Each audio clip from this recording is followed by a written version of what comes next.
Good evening. My name is Bill Law, and I'm the president of St. Petersburg College. It's my pleasure to welcome all of our guests. It's not the first time we've done this, so we rounded up the usual suspects and brought them back for a repeat performance. Tonight I have a job to welcome everybody and tell you how pleased we are that you could be with us tonight. Tonight I want to introduce to you the newly selected provost for our Seminole campus, Mr. Mark Strickland. Mark replaces the founding provost, Dr. Jim Oliver, who is sitting in the back in a Hawaiian shirt now. So I think that it signals the transition is complete, okay? But Mark is a spectacular educator who is currently at our downtown campus doing some great work, and he was selected by us. We welcome you to our campus. When we can open our doors to citizens who aren't students in every case, people who look at the college as a resource where they can join together and access decision leaders, and where the college can play a role in helping enrich the knowledge base and all. We're proud to do that. Ladies and gentlemen, you're always welcome here. Thank you for being part of us tonight. Thank you very much.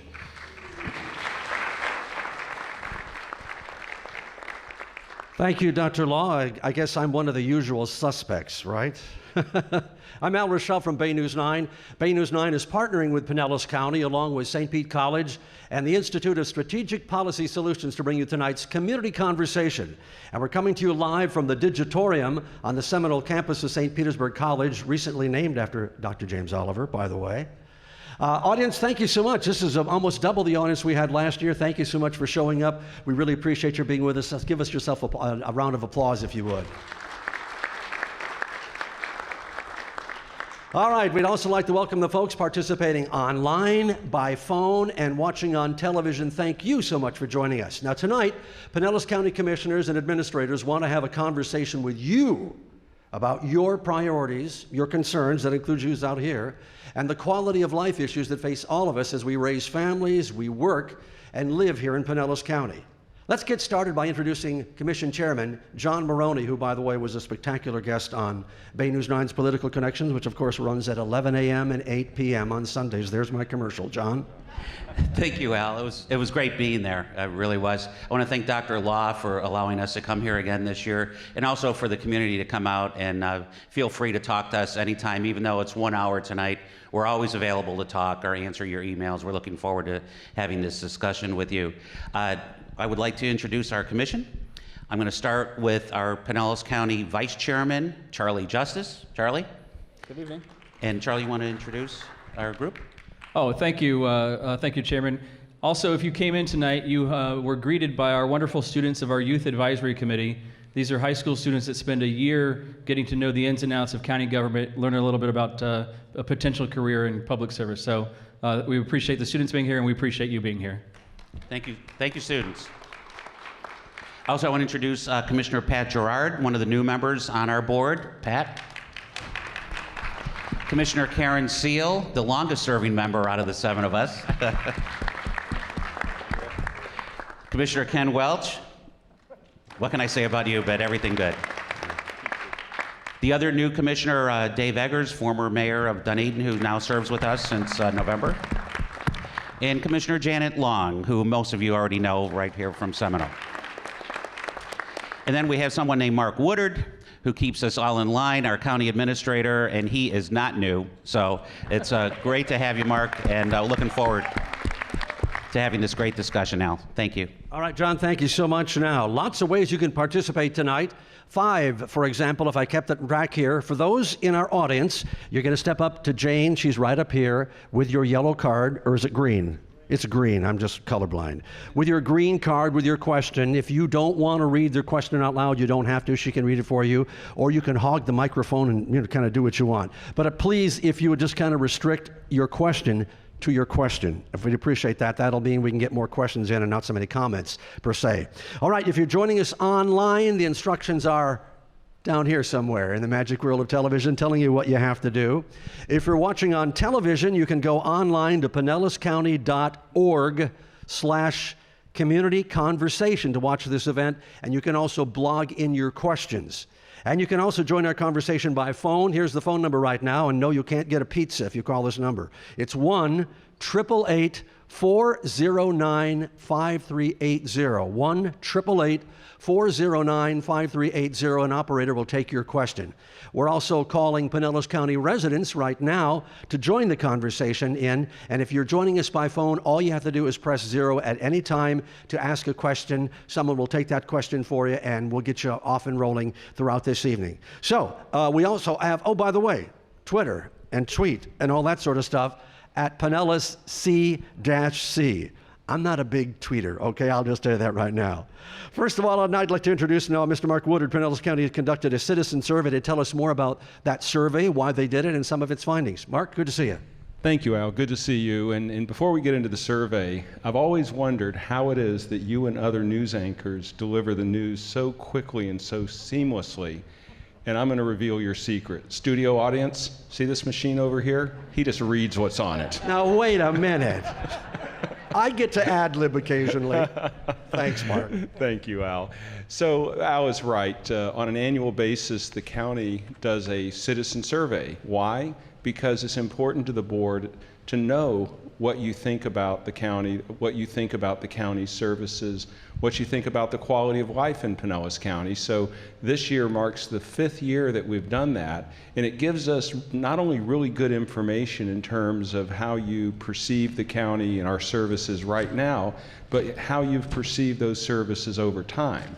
So here's a few factoids, and I'm not going to go into all of it because you can go to our website at pinellascounty.org and find the full report. But one fact that's interesting, 9 out of 10 Pinellas County residents think that the county is a great place to live and retire. I mean, I think that's awesome. Also, we know that when we look at the results this year versus 5 years ago, 84% of you think that the quality of life in Pinellas County is better today than it was then. Another interesting piece of information. But perhaps the most interesting piece of information, which we can benchmark against the National Gallup poll, is this question. What percentage of Pinellas County residents have trust and confidence in these 7 people? 83%. Wow. The national standard is 71%. Pinellas County, 83%. Everywhere else in the country, 71, 72%. So the thanks go to the Board of County Commissioners for that awesome accomplishment. So one of the other things that we do in this survey is we look at 10 community characteristics. And if you look up at the monitor now, you can see that. And again, I'm not going to go into the detail because we want to keep the most of our time available for your questions. But essentially, the dark blue line is your expectation, and the light blue line is your experience. So think about going to a restaurant. You have an expectation of how good that meal is going to be.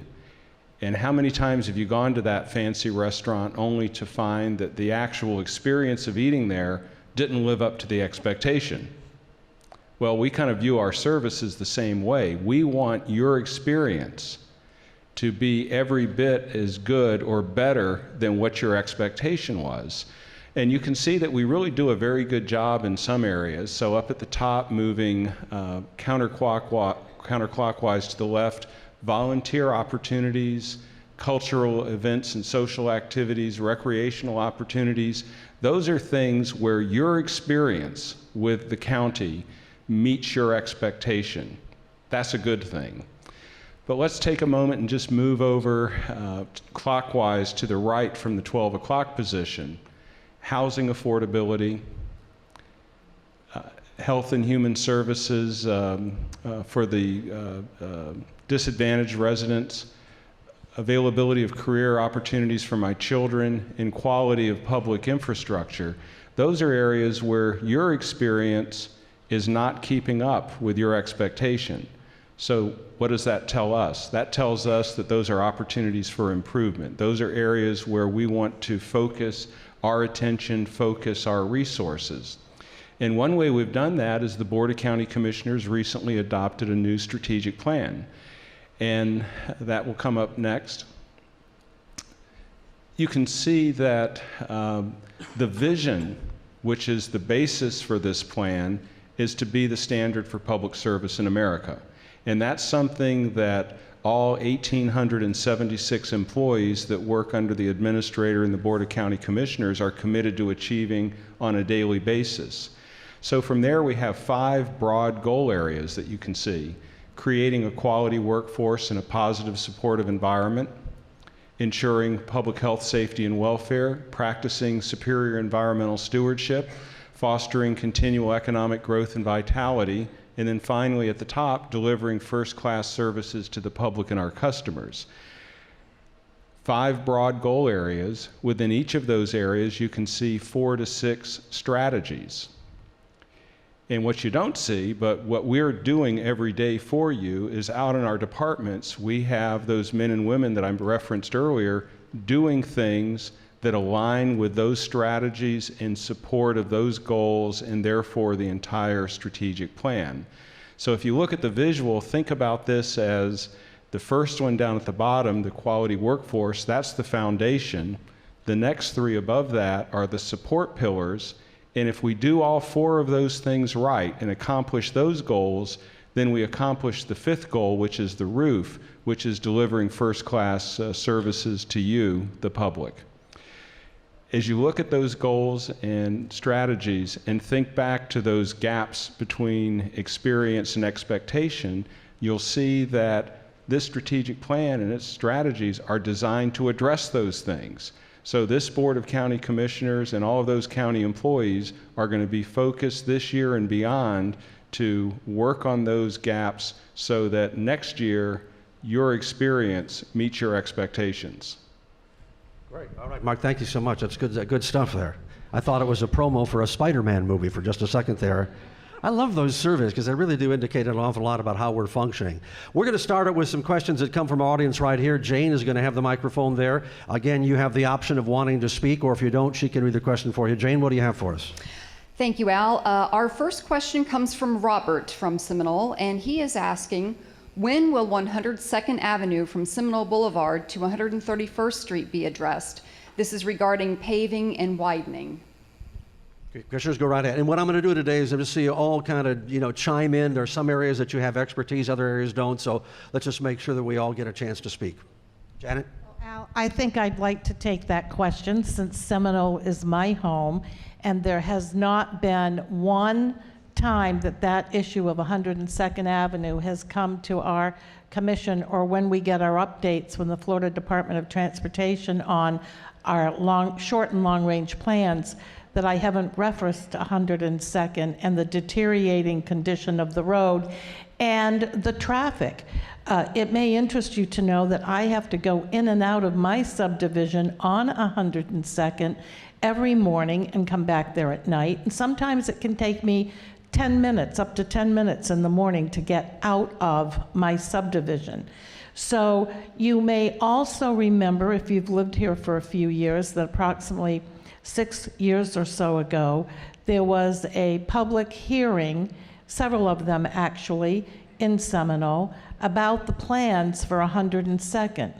The community overwhelmingly opposed those plans to widen the road and improve it, so therefore it came off of the short and long range plans, and transportation plans are dictated in 10-year and 20-year segments so that we know how we're going to pay for them.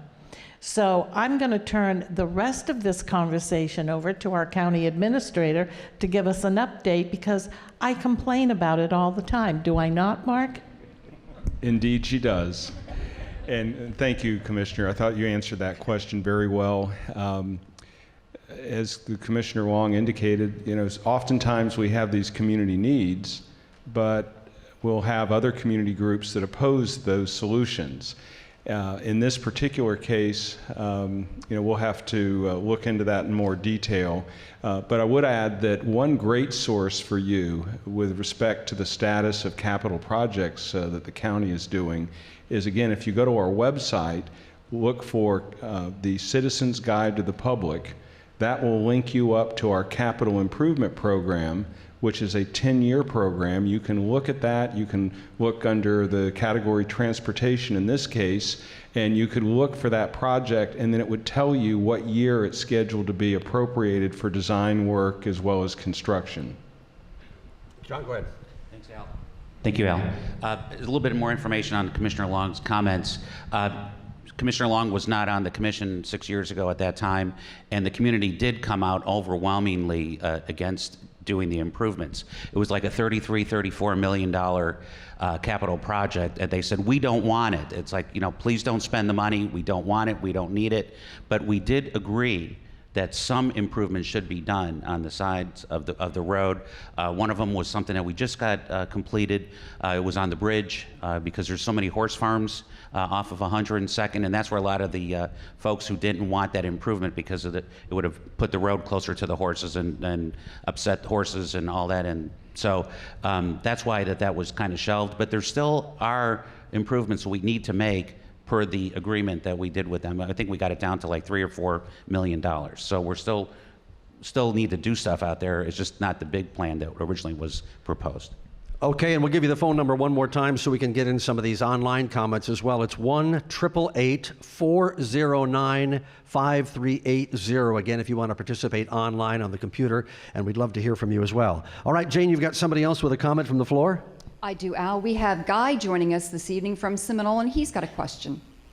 Okay, it's kind of a lead-in to the what you were just talking about improvement. More so in the residential neighborhoods, though. I understand some of the more traveled roads, 102nd, 131st, and even out in some of the other communities in Pinellas County. But you have some residential roads that probably keep getting patched and been getting patched for 20 plus years that have multi-million-dollar homes or quite a few $100,000 homes on there. Where can I find that information to see where that comes into the long-term plan for pavement and drainage and all that other good stuff? Anybody? Yes, sir. Again, our website is just a wealth of information. We do have a page called the Municipal Services Taxing Unit, which is kind of government speak for the unincorporated portion of the county paving program. And the board has allocated millions of dollars over the last many years to upgrade the road network within the unincorporated area. Some of you might know that 5-10 years ago we had unpaved dirt roads within the unincorporated area. So we've very systematically gone through that list and paved many of those roads. But again, I think to your question, check out that website, and I think you'll be able to find it there. Dirt road, that's why I'm asking. Okay, great. Thank you. Thank you for that question. We're going to go ahead and get some more. This comes to us from our blog, and Louise Ash writes, what is the greatest challenge you see facing Pinellas County in the next 10 years? I feel limiting new development until our transit systems improve should be a high priority. What do you think? Anyway, we could talk 4 hours on transportation. Ken, you groaned the most, so go ahead on that one. Grown? I've actually lost some weight. No, I didn't mean that kind of groan. No. Thank you.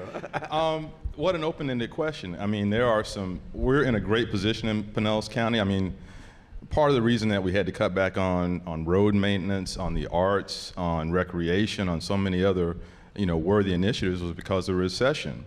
And we are now able to see the light at the end of the tunnel, and we're able to very strategically add back some services where it makes sense. The sheriff is going to present to us tomorrow, and he's had to make some extraordinary cuts in his organization, and we need to help him with compensation for his deputies, for example. So there are a lot of needs there, but we are now, like I said, at a point where we can add back some strategic services. One thing that stands out to me, and there are many needs, but I'm thinking 20, 30, 40 years, is climate change. We're a peninsula within a peninsula, and climate change and sea level rise is probably going to impact Pinellas County more than any other county on the west coast of Florida. So to me, that's one huge thing that stands out.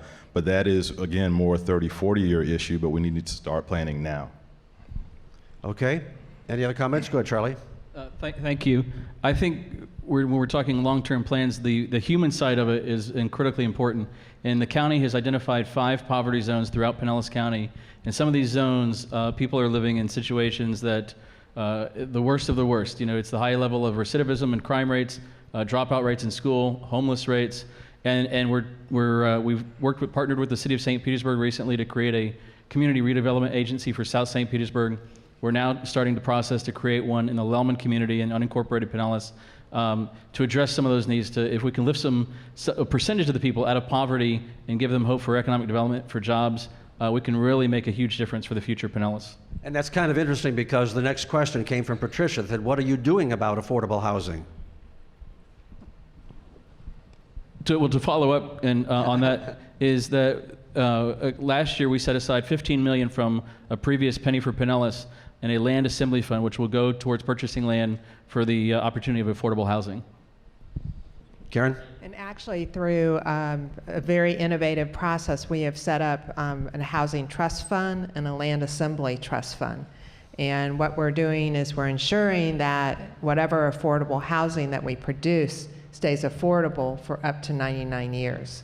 So it's either through rental properties or it's through, purchasing of a property. If it stays in the land trust, then they can, if they sell the house, they can make a modest amount of profit, but it still keeps it affordable housing. We've actually performed quite well, and this really goes back to the housing boom through 2007 to 2008, the top of the market, where affordable housing was so scarce. And so we really put the mechanisms in place through this commitment of $15 million. We had previously also committed other funding. They're recycling a lot of that money so that we keep producing more and more affordable housing. We have great partnerships with Habitat for Humanity, who is building. We are surplusing land either through the cities or through the county, and they are producing robust developments that will be affordable housing for years to come. So while we're not perfect, we are making tremendous strides in that regard. Ken, and if I call you by your first names, that's not meant to be disrespect, but I know all you people by your first names, so I'm going to call you first names. Ken? And I think one of the most important things, and it's reflected in the strategic plan, is the commission is keenly aware that all of these issues are linked together, whether it's poverty or affordable housing or homelessness, mental health care, all those things are linked together. And transportation remains one of those areas where we lag behind every other major metropolitan area in the United States, the Tampa Bay area. With the failure of Greenlight, we are now, from the PSTA standpoint, and there are 4 commissioners who serve on PSTA, reassessing how we deliver that service. And the average person might not know that the average PSTA rider has a full or part-time job. They ride the bus 5 days a week, and they don't own a car. And so if we're going to move forward as a community, we have to maintain that public transit system. And right now, we've got some challenges in doing that in Pinellas County. Yeah, and if we have, Dave, you had one more comment you want to add on that? I just wanted to add, to kind of piggyback on that a little bit, but as it relates to economic development opportunities in our county and getting those premium jobs that are out there and trying to bring them to this area, because I think if you looked at that review of that spider diagram, one of the things is trying to find jobs or careers for family members, and that's one of the big concerns about the area. So I think as we lift up the poverty areas of our county and we try to bring them all together through better transportation, I really think trying to plant seeds and bring first-rate companies here in the long run. I mean, I think we look at it regionally. It's not just south, north, mid Pinellas, it's Tampa, it's all of these areas where folks who live here maybe go across the bridge and work, but we bring them here as well. So I think that's one of those issues, kind of tying it all together, that is critical in the years And I'm ahead. just going to remind you one more time, if you're joining us by phone, if you want to ask a question, you have to press 0. I know it sounds odd while you're listening to press 0, but that's how you get your question answered. Jane, you've got another question from our audience. Indeed. We have Greta from Largo. Greta, what's your question? My question really does spring off of the transportation issues already discussed, and it really has to do with let's connect up Pinellas County. Let's build an east-west bicycle trail, pedestrian trail, mid-county. If you look at our county map, you see a lot of dotted lines where there is no trail or bike lane. In mid-county, there's planned or promised lanes, and it goes right back to folks who don't have cars, people who need to use other ways of getting to work. It's very difficult to go east and west. You can go north and south. And now that we have an approval on the loop, that's great news. But we're still not going east and west.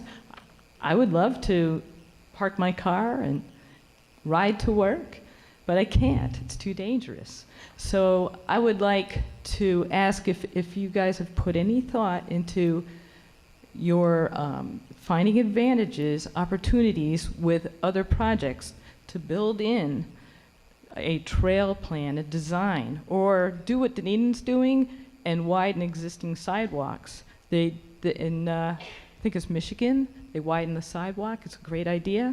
It adds to safety, predictability, and you will enhance the community. So that's my question. It's mostly a comment. And the other comment I wanted to make was there is, as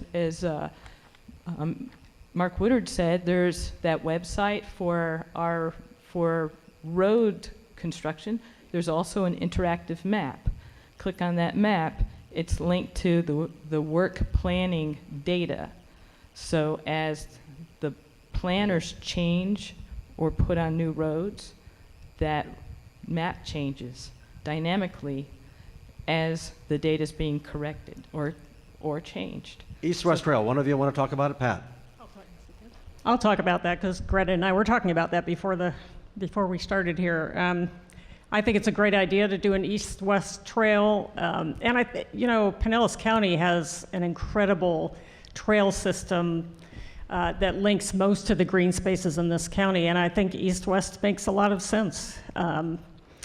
I can't promise you that we'll do anything about it this year, but I like where you had it going, and I'm willing to work with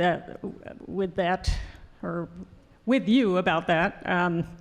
Long term, I think it's a great idea. I mean, we're still trying to link the Pinellas Trail and the Duke Energy Trail and all that, so perhaps when that's done, we can start east-west. Yeah, and I'm one of these bikes. I love the Pinellas Trail. I love the Ream Wilson Trail. I mean, the more bike trails for me, the less fat on me, and I love that. Okay, that's a good thing. Charlie? Just wanted to quickly add that we have just submitted a grant to the Federal Department of Transportation for $20 million matching with our money to help connect some of those links that are missing in the Pinellas Trail.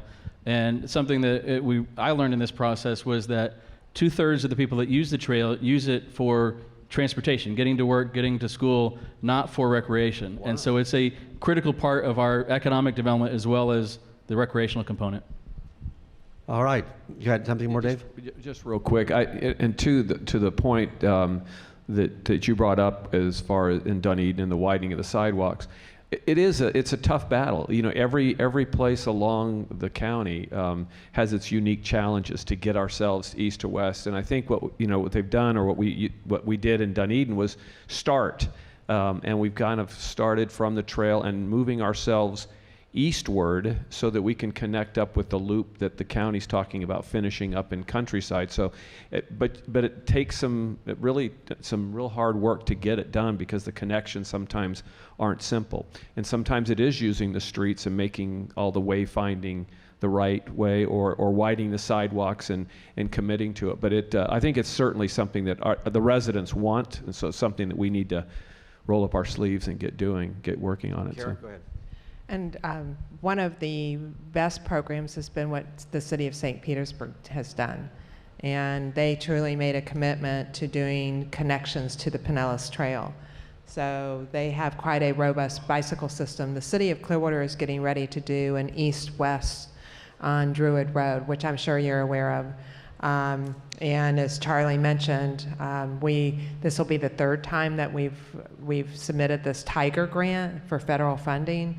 And we were in the highly recommended category last year, so we're hoping that we succeed this year.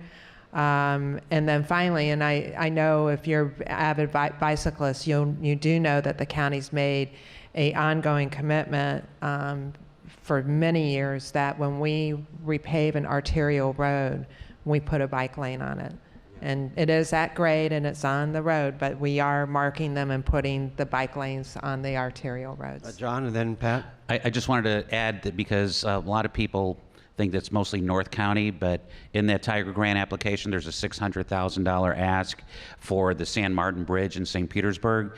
For those of you who are from St. Petersburg, stay watchful, because hopefully we'll be able to get the money this time for it. This has been a long, arduous task trying to get the money for this part of the bridge. Pat?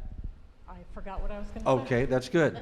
Well, let's go to the blog sheet right now. What communities can Pinellas learn from when planning our future?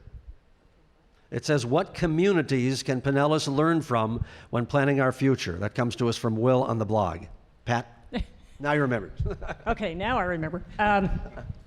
Well, I think we learn from all of them, whether it's what not to do or what to do well. I mean, we don't know it all for sure. I mean, one of the reasons we go and when we travel as elected officials, when we travel, one of our favorite things is to just look around at public infrastructure and services, and you know, we notice those things, we bring home the best ideas, and we try to implement them.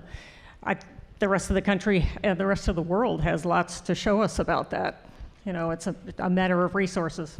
So, One Go ahead. example that I was able to learn from is originally they set up the Intelligent Transportation System, which is basically the smart signal system.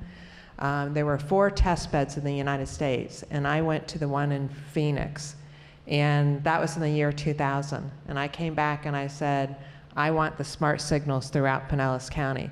So this county commission and previous county commissions has dedicated the 9-cent gas tax, which is known as the pothole tax, and it is only dedicated towards implementing the system.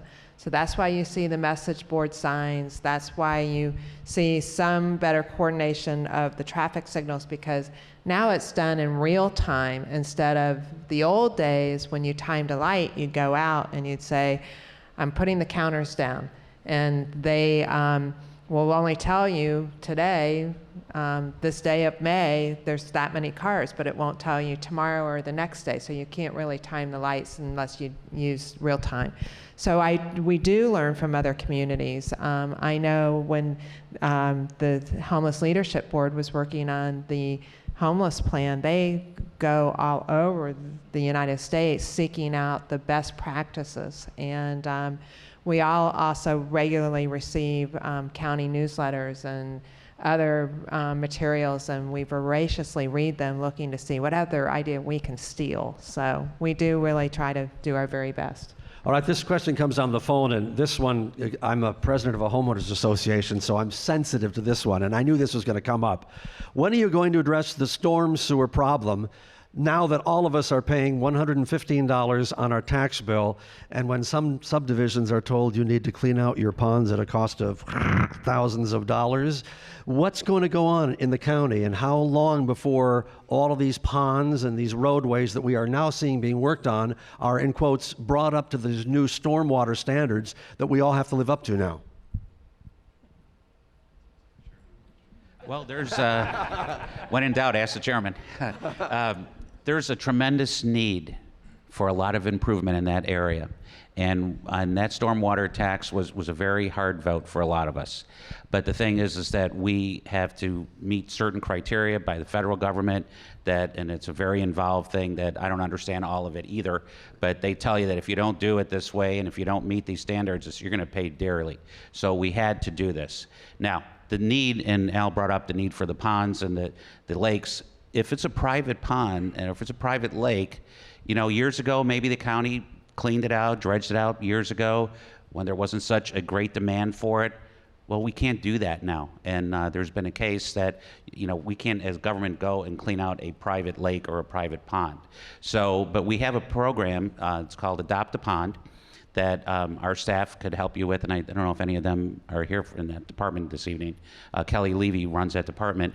She can help you get some type of information and where you can go for help in order to get that information. However, the ones that are our responsibility, they're on a list, and we're getting them done little by little. Right here in Seminole, they had a sign up there being paid for with your stormwater fee. So you're seeing that you are paying something and you are getting it. If it's unincorporated area, we're going to take care of that area first. I mean, absolutely. And Kelly does a great job of helping. She is helping, but boy, you talk about complicated. I've done a lot of complicated stories in my life, and I looked at that formula, it was like, oh my gosh, that's an algorithm and a half. Janet? Hold on, I just want to say, actually, right before the show, before we did Political Connections on last week, Al gave me an earful about his own neighborhood, so that's why I knew, and Kelly got back with you. Yep, she did. Absolutely, good. Great. Janet?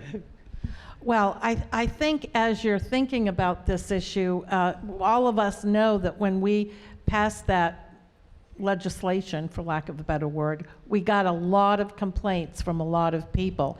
And it's important to remember that for many years, the infrastructure as it relates to stormwater management has been neglected. And the thing that exacerbates the problem is the fact that 15 out of the 24 municipalities in our county have a stormwater management fee.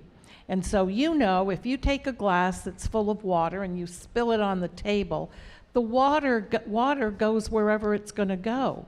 So if you have a stormwater management fee in your city and the city next to you doesn't have one, well then that's a problem, because one city's taking care of their needs and the other city isn't, and so that just affects the whole entire area around it. So the cities have had a little bit of angst with county government because we didn't implement that fee. And their attitude was, well, when you take care of your area, we're going to join you and then we'll all be doing the same thing.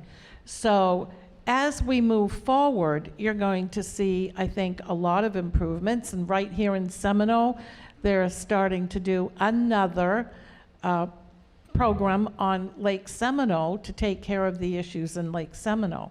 So we have a long way to go with a lot of infrastructure needs that have been neglected for a very long time. And like everything else, it didn't all happen overnight, and it's not going to get fixed overnight. It's just going to take a steady persistence. And by the way, this is a serious issue that plagues our entire nation, not just our little Pinellas County. Absolutely. All right, thank you for being so patient. Jane, you have another person with a question for us. We do. Tom is joining us for Seminole. Tom, your question? Okay, this would come back to 102nd Avenue and helping you with your pedestrian and bicycle safety. Pretty major intersection at the northeast corner of this property, a school property. The intersection has no sidewalk connection, no pedestrian crosswalks, and is not ADA compliant, American with Disability Act. So to go from a neighborhood over to Winn-Dixie with a bicycle becomes kind of chancy at best. So I'd just like to point that out to you, that the intersection at the northeast corner of this school property has no crosswalks, has nothing, like the same intersection at 102nd and Seminole, which has crosswalks, ADA, stop and go, don't walk lights, everything in the book. And the next intersection to the west has nothing. And just kudos point it for out. bringing that up, because I can tell you that several times a week I witness accidents on that intersection as a result. So it's a problem.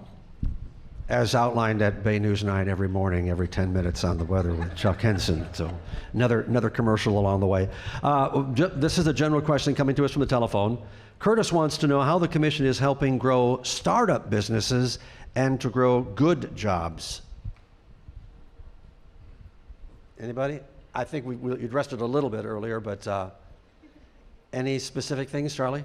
Well, we partner with different organizations. We have and I'm blanking on the name of Tanya's group down in St. Petersburg that used to be at our Star Center, but we support that organization, which helps startup businesses in that area. And then our other part is that when we do go out and try and lure businesses here, we are targeted industries. We're not just getting any job coming in, but we're targeting industries that are going to bring the high-paying jobs.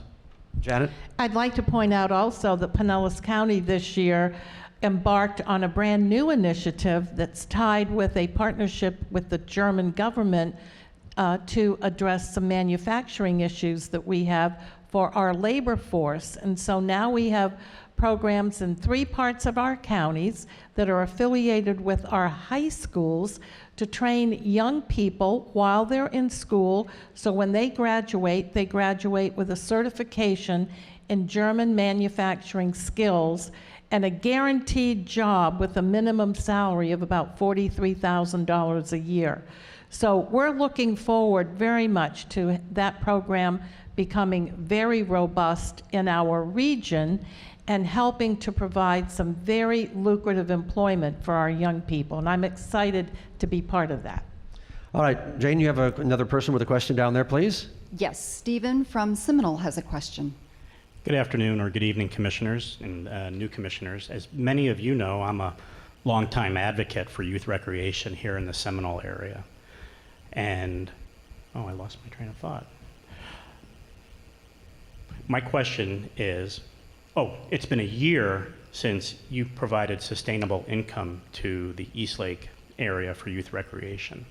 Where are we now providing sustainable income for specifically our part of the county, but obviously you spoke last June about providing sustainable income for recreation to the rest of the county. And the second part of that question is, you've been working for a year internally on that. Can you create a working group of internal and external people maybe to make this vision come quicker? Go ahead, John. Steve Cecil has worked so hard on this over the last few years. We've worked very close on this, and he supported back then when we had the extra tax.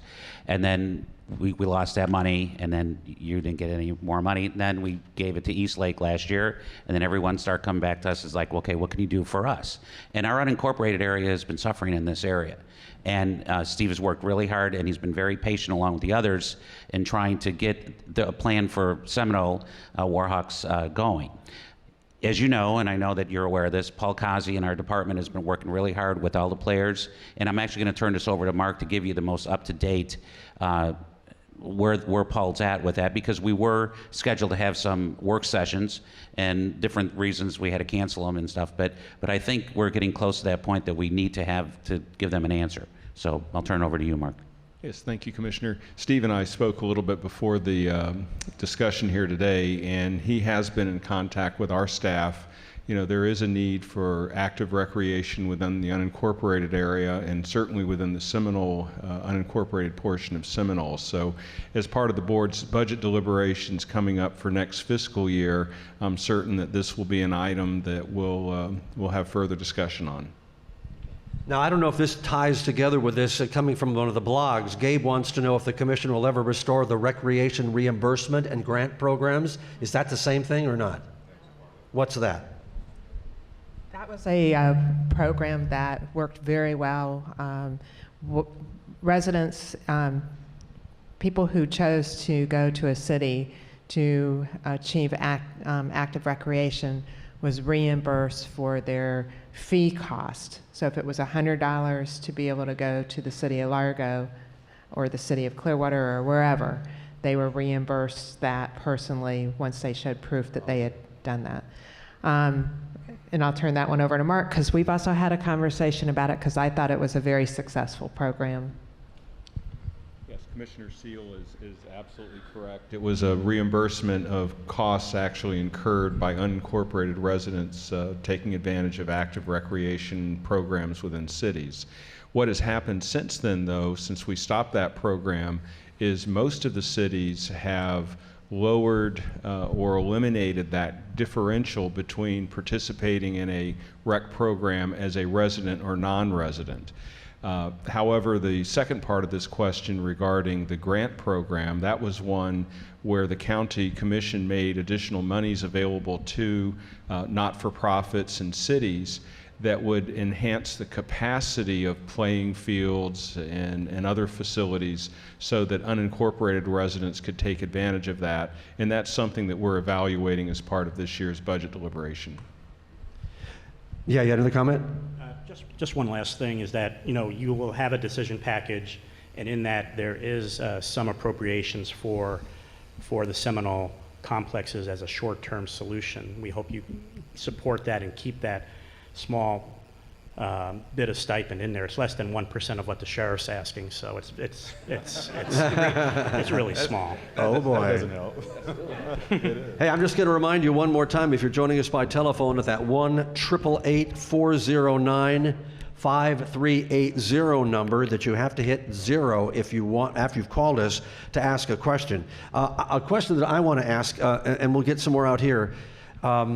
I won't characterize what happened to Greenlight, because I think a lot of people in the media are still, we're still all confused about what happened. That we know there's a tremendous need for transportation. Okay, that was plan A. Was there a plan B? And if there wasn't, what is now the new plan A? Well, as the former PSTA chair, I guess I'll jump on that one. There was a plan B, and a lot of it we've talked about tonight. Greenlight was a multimodal approach. And in my view, if you take out the rail piece of it, we are still trying to implement the rest of those programs, whether it's pedestrian access, bike access. I always look to Commissioner Seal when we talk about roads in US 19. The Gateway Express project is going to be a game changer in moving folks north to south. It'll connect I-275 to US 19. FDOT is, and I know we have an FDOT representative here, are working on managed lanes on I-275 that'll give us a congestion-proof way to get around the area. So all of those projects are moving forward. On the transit side, the bus system is where we're focusing right now, and myself, Commissioner Eggers, Commissioner Long, and Commissioner Gerard serve on PSTA. We are now modifying our routes. We're going to have to raise fares on PSTA to keep it solvent. We'll have to cut some routes. But we are changing the services that we provide to the community through PSTA to try to keep it fiscally sound and in the black, and still have those services on the road. So that really was plan B. Rail is off the table for now. It was part of the Greenlight discussion, but it's not part of what we're doing right now. But at some point, it'll be a discussion again. And I think it'll be more of a discussion in the cities, in St. Pete and in Tampa first, over the Howard Franklin. But that's a decision for the future. Right now, we're focusing on the roads, on the transit system, on pedestrian and bike access. All right, Janet, you had something? I do, because I think that over time, what really needs to happen is that people begin to change the way they think about public transportation as a cultural issue, because it's very clear when you really study the issue of public transportation and how we move around. It is impossible in Pinellas County to build our way out of congestion by building roads. We've got to find a way to expand our thinking and begin to think 21st century. There's just no question that we are the most densely populated county in the state. We are at gridlock. So when people see the value to them individually in public transportation, and it's convenient and it's effective and it's efficient, then you'll see things begin to change. So little by little by little on PSTA, we're working really, really hard to put a couple of pilot projects in place that will be so robust and so efficient and so fun that you'll enjoy using it. And that way, I think we'll be able to expand and do a much better job of having people embrace it. Not to mention with the new construction going on at Tampa International and the incredible things that they're doing to bring their people mover right down to a multimodal center at West Shore Mall, it's just a no-brainer to be able to connect Pinellas County across the bridge. I like the idea of the free donuts and coffee, you know, every I'll have right? to pass that on, thank you. You have other plans, just getting the commuters, the citizens to want to vote for that. Hillsborough County's trying to figure out what they're going to do too. Another question, Jane, from the audience, please. Yes, we have Tricia from Clearwater. Tricia, your question. Thank you, and thank you for this community conversation. Pinellas, Hillsborough, and Duval counties all have similar populations. Both Hillsborough and Duval counties have both drastically reduced their animal shelter euthanasia rates in the past year. All three had comparable intake numbers, but very different outcomes. Hillsborough killed 2,000 animals, talking about cats in particular, in 2014, just as an example. Jacksonville killed 900, and Pinellas killed 4,000. Now that's similar intakes, but way different outcomes. So, and this goes far beyond TNR, by the way. So how can we, to use your words, Commissioner Seal, borrow the best ideas from the counties who are truly making a real difference in our animal population? And I'm speaking for both the dogs and the cats because I care. Anybody? The County Commission, just in the last year, has adopted two measures that really align very nicely with the objective that you have outlined, and that is an anti-tethering ordinance as well as a trap, neuter, vaccinate, and release ordinance. So I think those are two very positive steps on the road to trying to reduce the number of animals in our shelter that require euthanization. The other thing that we do, which is very positive, is we have a very robust adoption program in animal services, and we try very hard to partner with various rescue groups and the general public to notify them of these animals and their availability. Okay. We have another question here that comes from the blog. It says, William wants to know when we can start building county roads with shade trees and for a variety of users, cyclists, pedestrians, and not just the cars. Are we doing that now? Or I know in some cities we are. I'll try to address that in part. You know, I earlier mentioned, and maybe they weren't listening at that point, but every arterial road that we build now, we do add bike lanes. We have had a robust sidewalk to ADA compliance program where we systematically go through the unincorporated part of the county and fix these areas. We heard one tonight that needs to be fixed. The fix will be on its way. And then as far as the shade, that probably is a program that I am very sorry that we did discontinue. When we started the Penny for Pinellas this time in the year 2010, we had money dedicated towards beautification and landscaping on roads. And if you look at different roads that were built about 10 years ago, you will see that the landscaping is still being maintained, that it's lovely, and it adds to the ambiance of Pinellas County. I'd like to see this program put back into place again, but we are still recovering financially from the recession, so I think this is something we would try to look proactively towards the next penny in 2020 and see if we can get the beautification and the shade trees back in work. Great. Okay, another question from Jane and one of our guests here. Go ahead. Yes, we have Adam from Seminole. Your question. Hi, good evening. How are you? My question was, how can we make our beaches here in Pinellas County more accessible for dogs? I know we have a dog park down in Fort DeSoto Park and another one in Clearwater County up there. And I was wondering, in the middle here, how can we create more accessible areas to bring our dogs to the beaches in a safe manner so that we're not impacting the environment and nature on the beaches? Karen?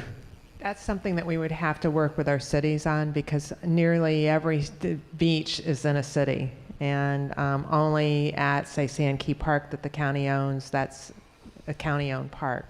I'm sure you found that many of the county big parks all have dog parks in them. We made that choice several years ago, and so as every park improves, or when Eagle Lake Park was open, we have a beautiful dog park there.